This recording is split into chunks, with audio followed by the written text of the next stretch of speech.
Hi guys, welcome to my channel.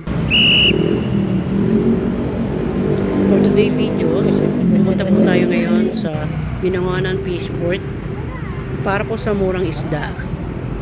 Okay, let's go guys. Ang kasama ko po ay si Pastor Christian at saka po si Mboy. Let's go guys. Punta na po tayo sa Fishport.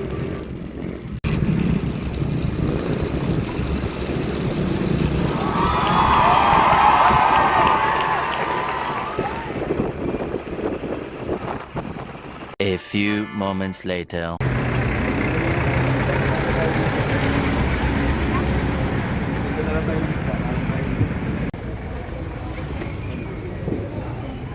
Medyo nalain po kami ng contest, so wala na po kami inabutan ayungin. Saka medyo iba na po yung price ng mga naabutan naming isda.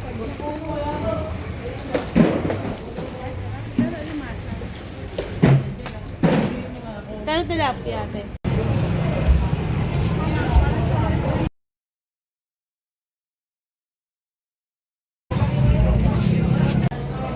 Yan guys, bumili kami ng bangos, yung talagang malaki na bangos, at saka tilapia, at saka yung tinatawag nilang Taiwan yung po yung masarap isigan. Bumili po kami doon kasi ang lalaki po nun, 80 ang kilo. So, bibili po sila ng gulay. So, pagkatapos po nilang bumili ng gulay, maghanap na po kami ng mga kainan. Pero habang nag-aantay po ako, nag-take out po ako ng lugaw po dito sa tabi.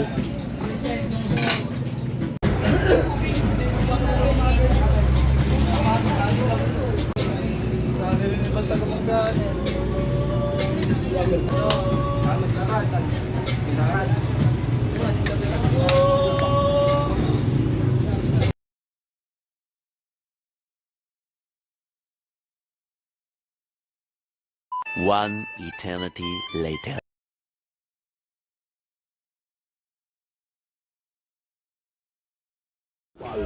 Guys, pagkatapos po namin kumain, maghahanap po kami ng pwedeng maglinis po ng isda kasi gusto namin kasi na pag-uwi namin yung isda ng mailuto na nalinis na po siya.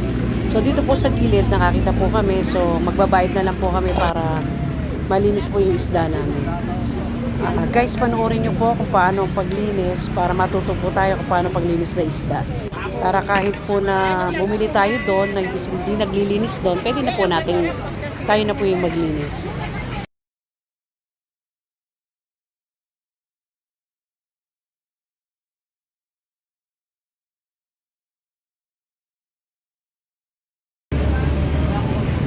Mura, di ba nalilinis?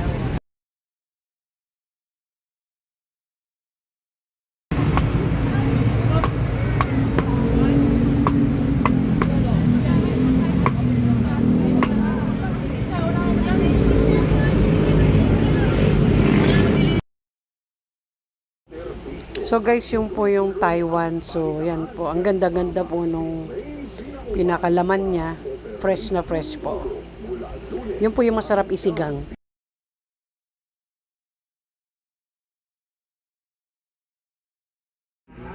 Sinigang sa miso, guys.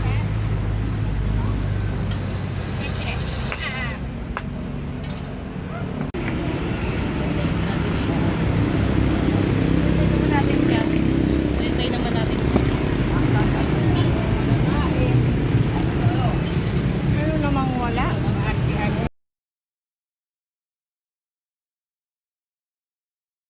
Sa bayan nila. Gano'ng kilo daw? 30 daw at.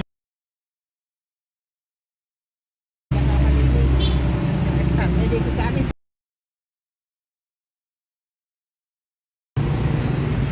Gasa na lang nila.